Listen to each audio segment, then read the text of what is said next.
കുറച്ച് പോട്ടെ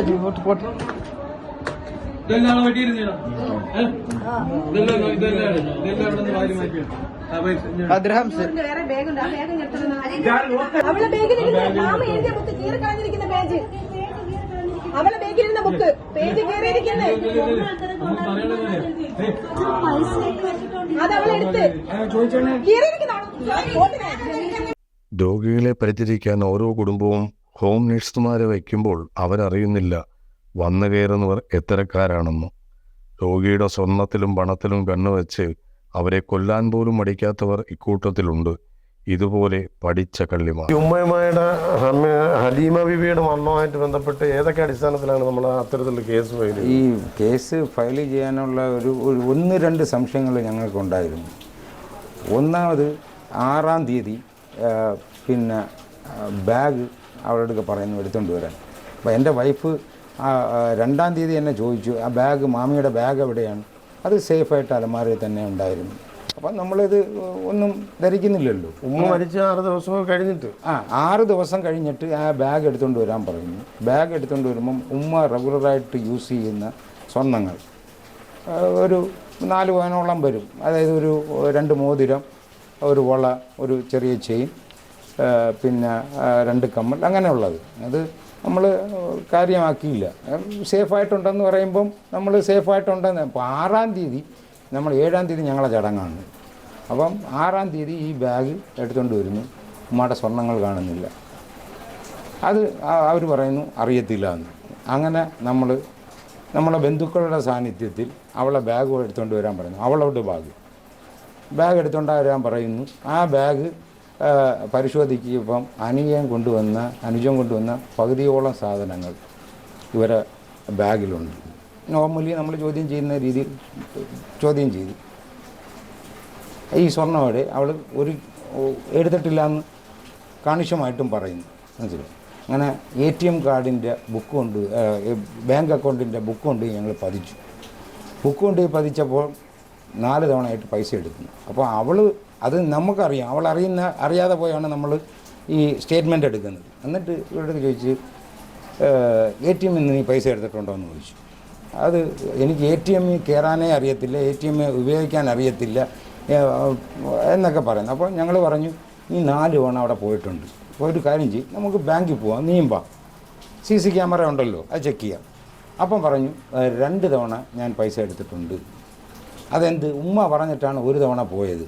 ഉമ്മ അപ്പം എത്ര രൂപ എടുക്കാൻ പറഞ്ഞു? 5000 രൂപ എടുക്കാൻ പറഞ്ഞു. അപ്പം പറഞ്ഞു ഈ 5000 രൂപ എവിടെ? ഈ 5000 രൂപ എവിടെ? എന്തെങ്കിലും ആവശ്യം വന്നിട്ടാണല്ലോ ഉമ്മ എടുക്കുന്നത്. അവരുടെ എടുത്തത് നമ്മളറിയോ എന്നുള്ള ഒരു കാര്യത്തിൽ അപായപ്പെടുത്തിയതാകാം. പിന്നെ ഒരു കാര്യം പറയുന്നത് ജ്യൂസ് കൊടുത്തു എന്ന് പറയും.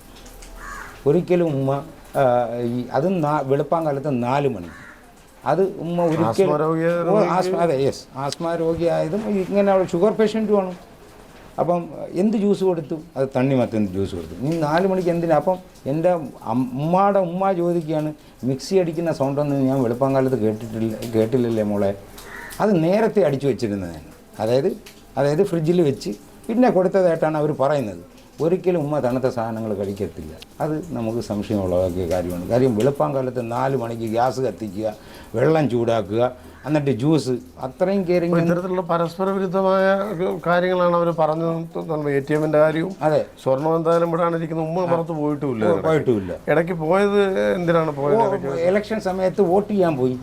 ആ സമയത്ത് ഉമ്മ കിടപ്പിലല്ലായിരുന്നു. ഇത് ഈ ആൾക്കാരും അല്ലെങ്കിൽ മറ്റു ചാനലുകളിലും പറയുന്നത് പോലെ കിടപ്പിലല്ലായിരുന്നു. ഉമ്മ ആക്റ്റീവായിരുന്നു. ചായ ഇടും, പുറത്ത് പോവും, ഗേറ്റിന് വെളിയിൽ പോകത്തില്ല. കാര്യം 1 മണിക്കൂർ ഉമ്മ പുറത്ത് പോയി കഴിഞ്ഞാൽ ഓക്സിജൻ്റെ സഹായം വേണം. 1 മണിക്കൂറത്തെ ആവശ്യമില്ല. ഇത് എൻ്റെ അനിയൻ ഒരു 10 ദിവസത്തേക്ക് ലീവിന് വന്നപ്പോഴത്തേക്കും ഓൺലൈനിൽ ഏതെങ്കിലും സർവൻറ്റിനെ കിട്ടുമെന്ന് ചെക്ക് ചെയ്ത് ഏജൻസി അങ്ങനെ ഇരുമ്പുപാലത്തുള്ള മെഡിക്രോസ് എന്ന് പറയുന്ന ഒരു സ്ഥാപനത്തെ ഓൺലൈനിൽ കണ്ടു. അപ്പം അവൻ വിളിക്കുമ്പോൾ ഇപ്പം വന്നാൽ ഒരാൾ അവൈലബിളാണ് എന്ന് പറയും. ഈ സ്ഥാപനത്തെക്കുറിച്ച് നിങ്ങൾ അന്വേഷിച്ചു? വളരെ മോശം റിവ്യൂ. കാര്യം ഈ സ്ഥാപനത്തിനെ കുറിച്ച് ആ സമയത്ത് അന്വേഷിച്ചില്ല അനിയൻ. ഈ ഇൻസിഡൻസൊക്കെ നടന്നതിന് ശേഷം ഞങ്ങൾ ഈ സ്ഥാപനത്തിൻ്റെ ഗൂഗിൾ ഇതെടുത്ത് നോക്കിയപ്പം ഗൂഗിൾ റിവ്യൂവിൽ വളരെ ബാഡായിട്ടുള്ള കമൻസും ആണ് കാണുന്നത്. അത് മാത്രമല്ല, ATM നിന്ന് പൈസ എടുത്തു, ഉമ്മ പറഞ്ഞിട്ടാണ് പൈസ എടുത്തതെന്ന് പറയുന്നു. എന്തിനും ഫോണിൽ വന്ന മെസ്സേജ് ഡിലീറ്റ് ചെയ്തു. ഈ എല്ലാ വിഡ്രോവലിനും മെസ്സേജ് വരും. എന്തുകൊണ്ട് ഉമ്മ പറഞ്ഞിട്ട് അവളെ മൊഴിയിൽ ഉമ്മ പറഞ്ഞിട്ടാണ് പൈസ എടുത്തതെന്നാണ് പറയുന്നത്. മനസ്സിലായി? അപ്പോൾ പോലീസുകാർ ചോദിക്കുന്നു ഉമ്മ പാസ്വേഡ് കൊടുക്കാതെ എങ്ങനെ പൈസ എടുക്കാൻ പറ്റും? ഉമ്മ സൈഡിൽ കവറിൻ്റെ സൈഡിൽ എഴുതിയിട്ടുണ്ട്, അത് മറ്റൊരു സത്യം. പക്ഷെ പോലീസുകാരുടെ ഭാഷ്യം എങ്ങനെ ഇത് പിന്നെ പൈസ ഉമ്മ ATM കൊടുക്കാതെ എങ്ങനെ ഈ പൈസ അത്തരത്തിലുള്ളൊരു പിന്നെ സംശയങ്ങൾ വന്നതാണ്. നമ്മൾ ബോഡി എടുക്കുന്നു, അത് പോസ്റ്റ്മോർട്ടത്തിന് വേണ്ടി തയ്യാറാക്കുന്നതിന് ശേഷം നമുക്ക് സാമ്പത്തികം ഒരു വിഷയമല്ല, ഈ സ്വർണവും നമുക്ക് വിഷയമല്ല. നമുക്ക് സത്യാവസ്ഥ എൻ്റെ ഉമ്മയെ അപായപ്പെടുത്തിയ ആണോ അല്ലയോ, അല്ലെങ്കിൽ അവർ ഈ ഒരു ജിമ്മിക്ക് കാണിച്ചിട്ട് അങ്ങ് രക്ഷപ്പെട്ടു പോയാൽ മറ്റൊരു സ്ഥലത്ത് സംഭവിക്കും. അപ്പം ഈ സ്വർണ്ണം ഇവിടെ പോയി താങ്കൾ പറഞ്ഞ പോലെ നടന്നിറങ്ങി പോകത്തില്ലല്ലോ. പോലീസ് ഇവരെ ചോദ്യം ചെയ്തിട്ടില്ല. അതാണ് നമുക്കൊരു ഞങ്ങൾ നിരന്തരം പോലും ഞാൻ ഒരു പൊതുപ്രവർത്തകൻ പോലീസിന്റെ ഭാഗത്ത് നിന്നാണ് പറയുന്നത്. 6-ാം തീയതി നമ്മൾ പരാതി കൊടുക്കുന്നു, പോലീസിനെ വിളിക്കുന്നു, ഫോൺ ചെയ്ത് വിളിക്കുന്നു, ഇവിടെ വരുന്നു, അവരെ സ്റ്റേറ്റ്മെൻറ്റ് എടുക്കുന്നു, അവർ പൈസ എടുത്തിട്ട് അഡ്മിറ്റ് ചെയ്യുന്നുണ്ട്. അപ്പോൾ ഞാൻ പറഞ്ഞു സാറേ ഇങ്ങനെ സാധനങ്ങളൊക്കെ പോയിട്ടുണ്ട്, മനസ്സിലായോ, പിന്നെ ATM നിന്നൊക്കെ പൈസ എടുത്തിട്ടുണ്ട്. അപ്പോഴും പറഞ്ഞ് അവർ സ്റ്റേഷനിൽ കൊണ്ടുപോകാം. അപ്പം ലേഡി കോൺസ്റ്റബിളിലുണ്ടായിരുന്നു, എൻ്റെ വൈഫും അനിയൻ്റെ വൈഫുമാണ് പിന്നെ സ്റ്റേഷനിൽ കൊണ്ടുവന്നത്. പിറ്റേ ദിവസം ഞാൻ അറിയുന്നു അവരെ സ്വന്തം ജാമ്യത്തിൽ വിട്ടുവെന്നാണ്. അത് ഒരു റോബറി കേസ് എടുത്തെങ്കിലും വിടാമായിരുന്നു. ഉമ്മ മരിച്ചുപോയി, അവർക്ക് എന്തും വേണമെങ്കിലും പറയാം. പിന്നെ പൈസ എടുത്തത് ഉമ്മ കടമായിട്ട് പിന്നെ തന്നതാണെന്ന് 16-ാം തീയതി ജോയിൻ ചെയ്ത ഒരു ബാങ്ക് സ്റ്റേറ്റ്മെൻറ്റ് നിങ്ങൾ പോലീസിൽ കാണിച്ചിട്ടുണ്ട്. ഞാൻ മൊഴിയിലും കൊടുത്തിട്ടുണ്ട്, എൻ്റെ പരാതിയിലും കൊടുത്തിട്ടുണ്ട്.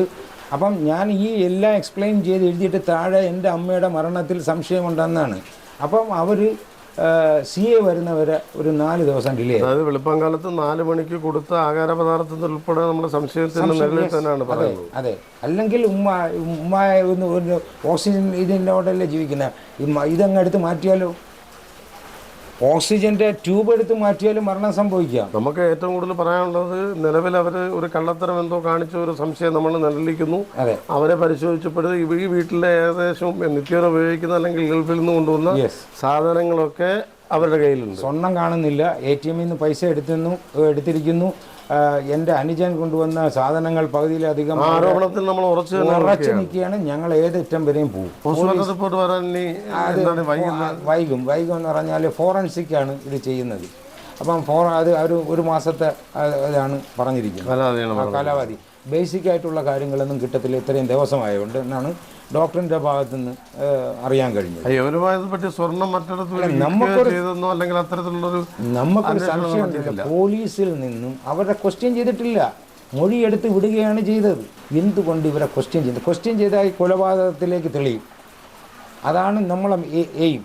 കുടുംബം മുഴുവൻ ഈ കാര്യത്തിൽ ഉറച്ചു നിൽക്കുകയാണ്. ഞങ്ങൾ 4 മക്കളുണ്ട്, 2 പേര് ഗൾഫിലാണ്, മനസ്സിലായ, ഒരാൾ കൊല്ലത്താണ്, ഞാൻ മൂത്ത ഒരു 4 വീട് അപ്പുറമാണ്. എല്ലാ ദിവസവും ഞാൻ ഇവിടെ വരാറുണ്ട്.